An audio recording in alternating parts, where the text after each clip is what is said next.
Okay, so a lot of questions that I got in my inbox were basically around the the issue of rejection candles, right? And some of you don't know what rejection candles are, but just to make it quick, so rejection candles, I'm referring to candlesticks that actually have a long wick and a small body. So basically, the body is about 33% of the entire candle's height.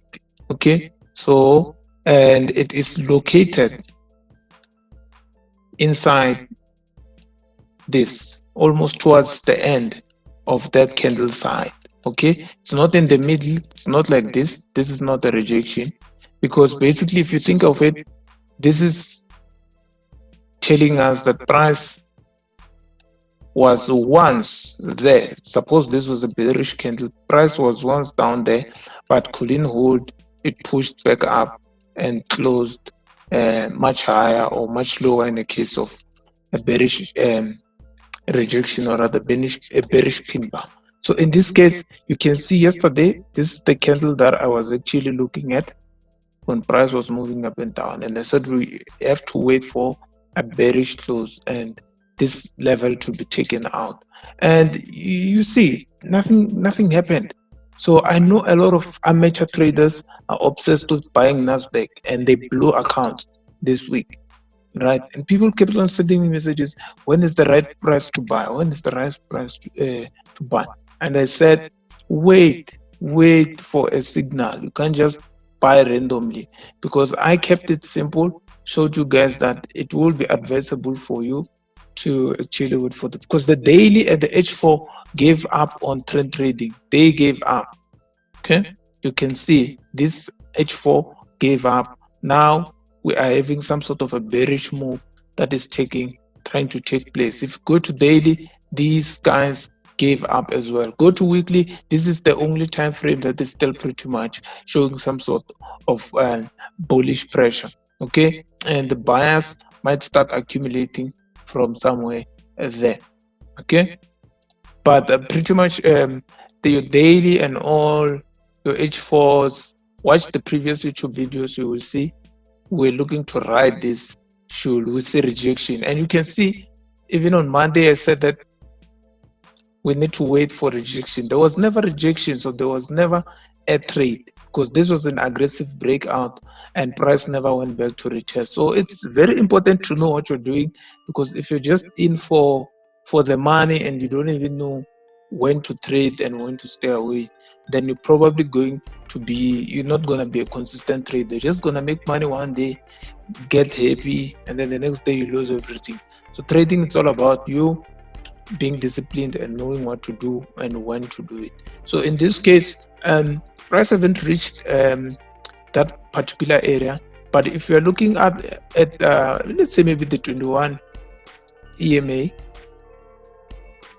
if you're looking at the 21 exponential moving average, it's pretty much around that. Okay, so it's acting as support, and there is a zone there. Okay, so if you've been my student before, you will know how to identify that particular zone, but I can see it from here.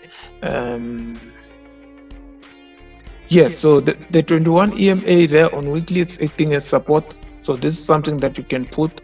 It's not a custom indicator.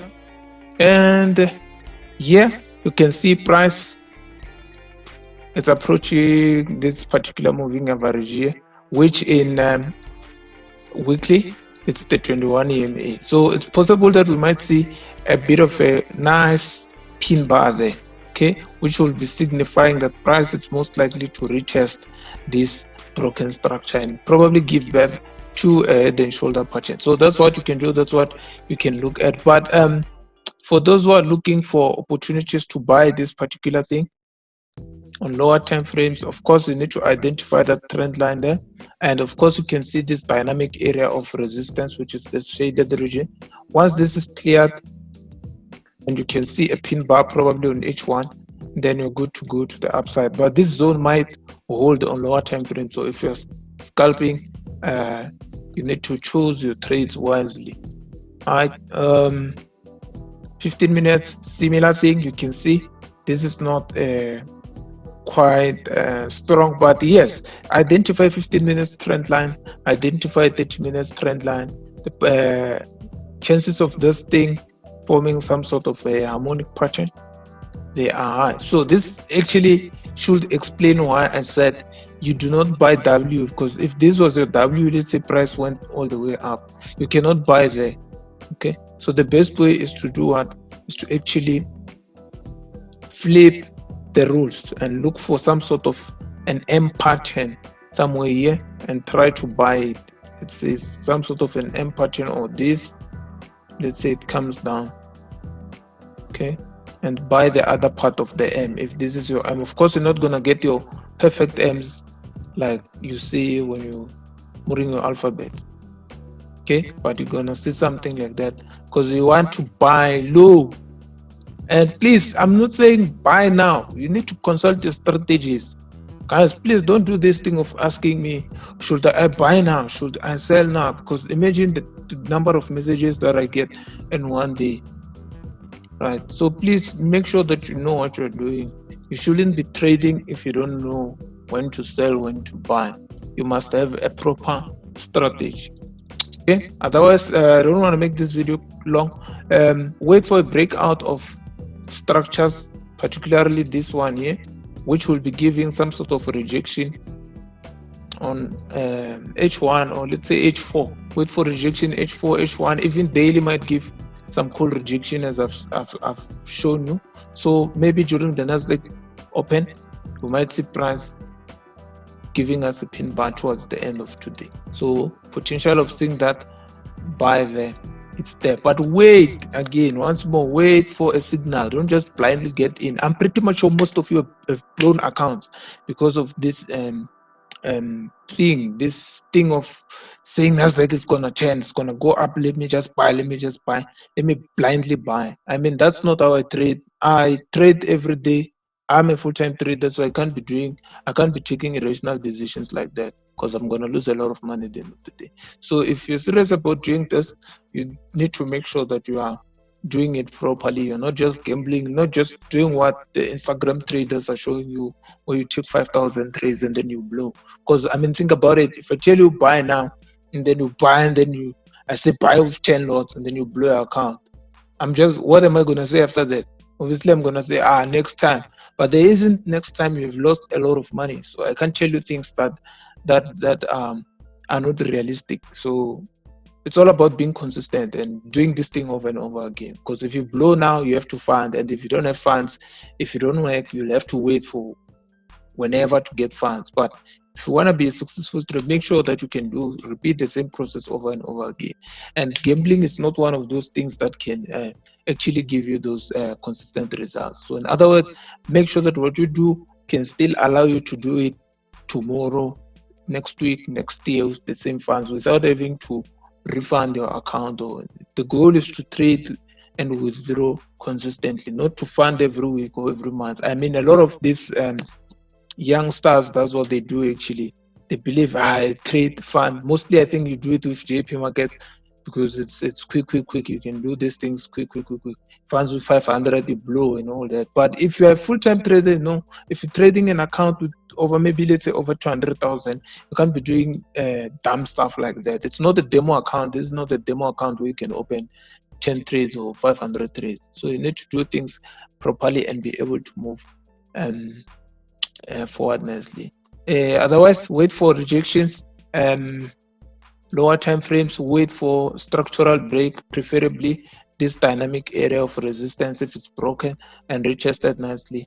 So it boils down to that W thinking that you don't want to buy W here, you want to wait for a pullback. In this case, a pullback of Z up, Z, a break, then you have a W. What do you wait for if you're buying? A retest, you buy there, and then you're looking for that. Of course, you're not just gonna buy again. Wait for a signal, preferably a pin bar which will be showing rejection above this particular structure.